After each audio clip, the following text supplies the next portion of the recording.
নমস্কাৰ, এটা নতুন ভিডিঅ'লৈ আপোনালোকক পুনৰবাৰ স্বাগতম জনাইছোঁ। আশা কৰোঁ আপোনালোক সকলো ভালে কুশলে আছে আৰু আপোনালোকৰ আশীৰ্বাদত মই বৰ্তমান আজিৰ এই সময়লৈকে ভালে কুশলে আছোঁ। আৰু আজিও মই আপোনালোকৰ কাৰণে এটা খুব ধুনীয়া ভিডিঅ' লৈ আহিছোঁ। অহাকালিলৈ হৈছে আমাৰ হিন্দু ধৰ্মৰ লগতে বৌদ্ধ ধৰ্মৰ এটা খুব পবিত্ৰ দিন। কাইলৈ হৈছে মাঘী পূৰ্ণিমা বা মাঘ পূৰ্ণিমা। মাঘ মাহৰ পূৰ্ণিমা তিথিকে মাঘী পূৰ্ণিমা বুলি কোৱা হয়। আপোনালোকে সকলোৱে ইতিমধ্যে জানে। কিন্তু মাঘী পূৰ্ণিমা দিনটো ইমানেই পবিত্ৰ যে আমি কেইটামান নিৰ্দিষ্ট কাম আমি কৰিব পাৰোঁ, যাৰ কাৰণে আমি বহুত বছৰৰ কাৰণে পূৰ্বজন্মত কি কৰিছোঁ, কিন্তু আগন্তুক সময়তো আগৰ জন্মতো বা ভৱিষ্যত জন্মত যে আমাৰ পুণ্য লাভ হয় বা আমাৰ এটা ভাল স্থান আমি লাভ কৰিব পাৰোঁ, সেইটো এটা নিশ্চিত হৈ থাকে। গতিকে কিছুমান কথা আমি আগতে জনা নাছিলোঁ, লাহে ধীৰে আজিকালি জানিবলৈ লৈছোঁ। গতিকে আপোনালোকৰ কাৰণে মই এই কথাটো জনাব বিচাৰিম যে মাঘী পূৰ্ণিমাত কি কৰিব কালিলৈ। কিন্তু তাৰ আগে আপোনালোকক মই কওঁ যে নিমন্ত্ৰণসমূহ ইতিমধ্যে মই লোৱাৰ আৰম্ভ কৰিছোঁ। ফেব্ৰুৱাৰী মাহত কেতিয়া কলৈ যাম ইতিমধ্যে মই এখন তালিকা প্ৰস্তুত কৰিছোঁ। কাৰণ জানুৱাৰী মাহত নোযোৱাৰ কাৰণে বহুজনে মনত দুখ পাইছে, কাৰণ বহুতে মোক যোৱা বছৰৰ পৰা যোগাযোগত আছে, মই মাতি আছে, যাব পৰা নাই। কিন্তু ঘৰুৱা কিবা এটা কাৰণত মই জানুৱাৰী মাহত যাত্ৰা নকৰিলোঁ। গতিকে মই ফেব্ৰুৱাৰী মাহত মই 2 তাৰিখৰ পৰা যাত্ৰাসমূহ মই আৰম্ভ কৰাৰ কথা এটা ভাবিছোঁ। গতিকে কোনদিনা কলৈ যাম সেইটো ইতিমধ্যে যিসকলে মোক নিমন্ত্ৰণ দি ৰাখিছিলে তেওঁলোকৰ সৈতে কথা পাতিছোঁ। নিমন্ত্ৰণসমূহ এনেকুৱা যে যিসকল লোকে তেওঁলোকে নিমন্ত্ৰণ হিচাপে দিছে, তেওঁলোকৰ নিমন্ত্ৰণহে মই লৈছোঁ। বহু লোকে যদি এইফালে আহে তেতিয়া আমাৰ তাতো এবাৰ আহিব, এনেধৰণৰ যিখিনি নিমন্ত্ৰণ সেইখিনি মই লোৱা নাই। যিসকলৰ ভাবিছে যে যাবই লাগে বা মাতিছে তেওঁলোকৰ তালৈহে যাম। এনেই আৰু আগৰ নিচিনাকৈ মই ইমানকৈ ঘূৰি নাথাকোঁ, কাৰণ মোৰ বহুত কষ্ট হয়। এটা দিনেই যাম আৰু সেই দিনটোতে মই ঘূৰি আহিবলৈ যিমান পাৰোঁ চেষ্টা কৰিম। গতিকে উজনি নামনি বুলি কথা নাই, সকলো ঠাইৰে লিষ্ট ইতিমধ্যে মই বনাইছোঁ। গতিকে আপোনালোকে যদি তেনেধৰণে নিমন্ত্ৰণ জনাব বিচাৰে, অনুগ্ৰহ কৰি যিটো মোৰ এটা ছিষ্টেম আছে যে 9085093104 এই নম্বৰটোত নিমন্ত্ৰণ শব্দটো লিখি ঠাইৰ নাম আৰু কাৰণটো জনালে মই আপোনালোকক যাম নে নাযাম, কেতিয়া যাম এই বিষয়ে আচলতে মই অৱগত কৰোঁ। গতিকে আশা কৰোঁ আপোনালোকে কথাখিনি ভালে পাইছে যে ফেব্ৰুৱাৰী মাহ আহি আছে, মই নিমন্ত্ৰণখিনি ল'ম। আৰু মাঘী পূৰ্ণিমাৰ কথাটো এইটো যে মাঘী পূৰ্ণিমা হৈছে আমাৰ হিন্দু ধৰ্মৰ অত্যন্ত পবিত্ৰ এক দিন, পবিত্ৰ এক অনুষ্ঠান, যি দিনত আচলতে আমি কেইটামান কাম কৰিব লাগে। কেইটামান কাম বুলি কোৱাৰ লগে লগে কি কাম আপোনালোকৰ মনত প্ৰশ্ন হৈছে যে মাঘী পূৰ্ণিমাৰ কথাটো এনেকুৱা যে কোৱা হয় যে যি স্বৰ্গৰ দেৱ-দেৱতাসকল মাঘী পূৰ্ণিমাৰ দিনা মৰ্ত্যলৈ নামি আহে আৰু মৰ্ত্যত নামি আহি তেওঁলোকে গংগা স্নান কৰে। আৰু গংগা স্নান কৰাৰ কাৰণে সেই গংগাৰ পানী অতি বেছি পবিত্ৰ হৈ যায়। এতিয়া গংগাৰ পানী বুলি কোৱাৰ লগে লগে চাবচোন, আমাৰ ব্ৰহ্মপুত্ৰ নদীও গৈ কোনোবা নহয় কোনোবা মানে এনেকুৱা হয়গৈ যে গংগা বুলি আমি ভাবি লওঁ, বা গংগাৰ লগত যিসকল বা নদ নদী মিলিত হৈছে সেইখিনি সকলো পবিত্ৰ। কিন্তু এতিয়া মই তেজপুৰত থাকি আজি এই ভিডিঅ'টো চাই মই কাইলৈকে গংগালৈ কেনেকৈ গুচি যাম স্নান কৰিবলগীয়া? গংগা স্নানটো কাইলৈ খুব বেছি পবিত্ৰ বুলি কোৱা হয়।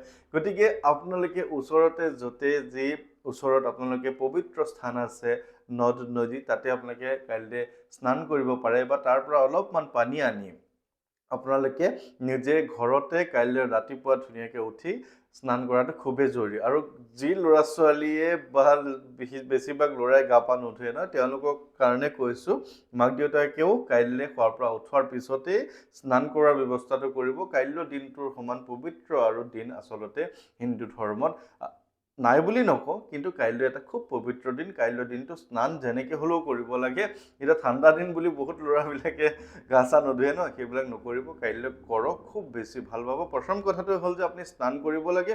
ঘৰত যদি গংগা জল আছে বা যমুনাৰ পৰা অনা তেনেধৰণৰ পবিত্ৰ নদ নদীৰ পৰা অনা আপোনালোকৰ জল আছে, সেই জল অন্য পানীৰ সৈতে মিলাই কাইলৈ গাটোত ধুৱক, আপোনালোকে বহুত বেছি পুণ্য ফল পাব।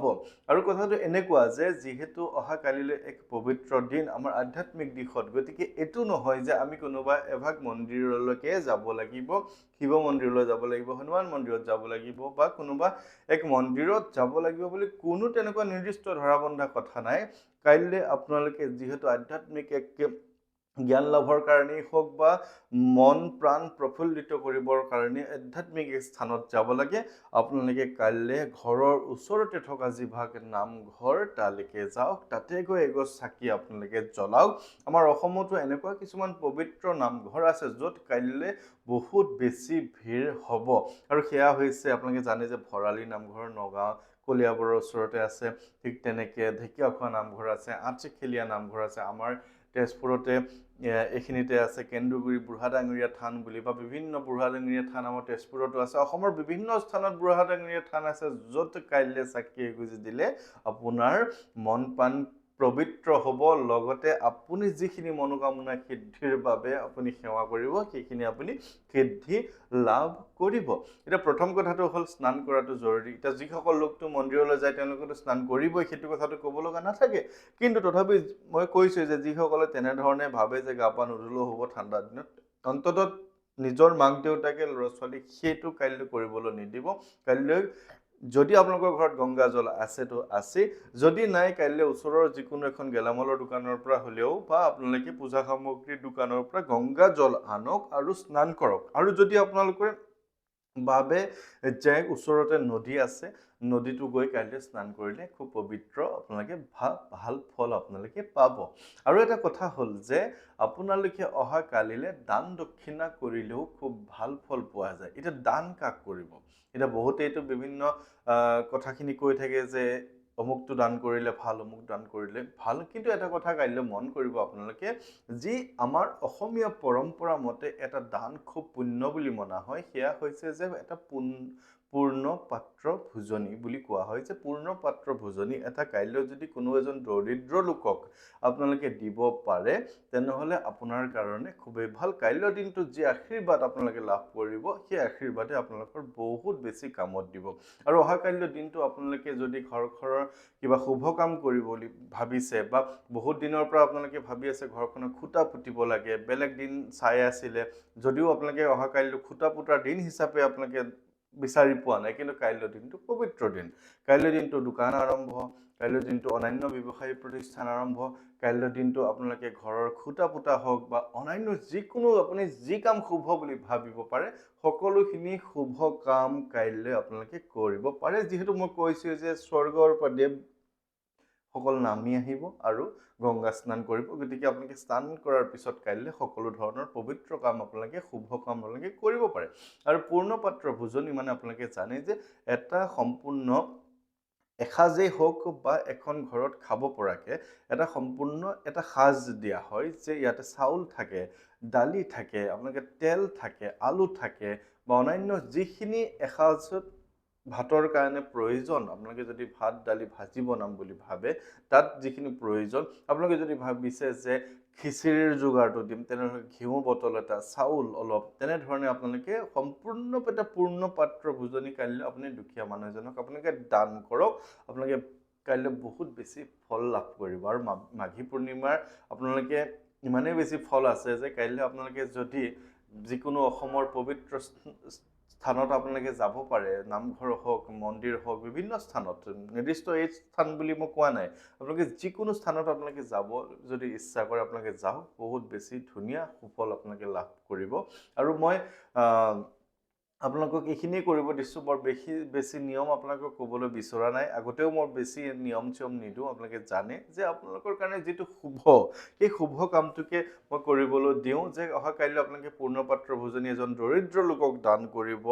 বা মন্দিৰৰ যদি পুৰোহিতজন আছে যিজনে আপোনালোকৰ দান গ্ৰহণ কৰে তেওঁলোকক আপুনি দিব পাৰে ইচ্ছা কৰিলে বগা ৰঙৰ বস্ত্ৰ আপোনালোকে দিব পাৰে বগা ৰঙৰ গেঞ্জি আপোনালোকে দিব পাৰে পুৰোহিতজনক হওক বা যিসকলক আপুনি দান দিম বুলি ভাবে মুঠতে কাইলৈৰ দিনটো আপোনালোকৰ কাৰণে খুবেই ভাল দিন আপুনি মনৰ পৰা যিখিনি আপোনালোকে আপোনাৰ সক্ষমতা অনুযায়ী আপুনি যিখিনি দিবৰ পৰা আপুনি সক্ষম সেইখিনি আপুনি কোনোবা এজন মানুহক অন্ততঃ দান কৰক তাতকৈ দিব পাৰিলেতো বহুত ভালেই বেছিকৈ কিন্তু অন্ততঃ এজন মানুহৰ লগত অন্ততঃ সেইখিনি কৰক কাইলৈৰ দিনটোত আপোনাক যোনে যি আশীৰ্বাদ দিব সেইখিনি আচলতে ফলিয়ায়। গতিকে মই আশা কৰোঁ যে আপোনালোকে এই কথাখিনি ধুনীয়াকৈ বুজি পাইছে কাইলৈ কি কৰিব কি নকৰিব। গতিকে হিন্দু ধৰ্মৰ মতে বিভিন্ন প্ৰবাদ আছে মাঘী পূৰ্ণিমা কিয় পালন কৰা হয়। গতিকে সেইখিনিলৈ নাযাওঁ। গতিকে সকলোৱে নিজৰ নিজৰ যিখিনি কথা সকলোৱে অৱগত ইতিমধ্যে কৰি আছে। আপোনালোকে যিহেতু ফেচবুক ইউটিউব চাই আছে, এটা খুব ধুনীয়া কথা যে কাইলৈ স্বৰ্গৰ পৰা সকলো দেৱ দেৱতা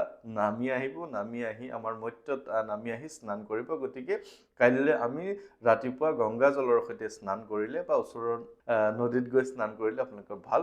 আৰু আজি হৈছে টাই আহোমসকলৰ এক পবিত্ৰ দিন, মেডাম মেফি। গতিকে মেডাম মেফিৰ শুভেচ্ছা সকলোকে জ্ঞাপন কৰিছোঁ। জনাব লাগিছিল আগতেই, কিন্তু পিছতহে জনাইছোঁ। এখন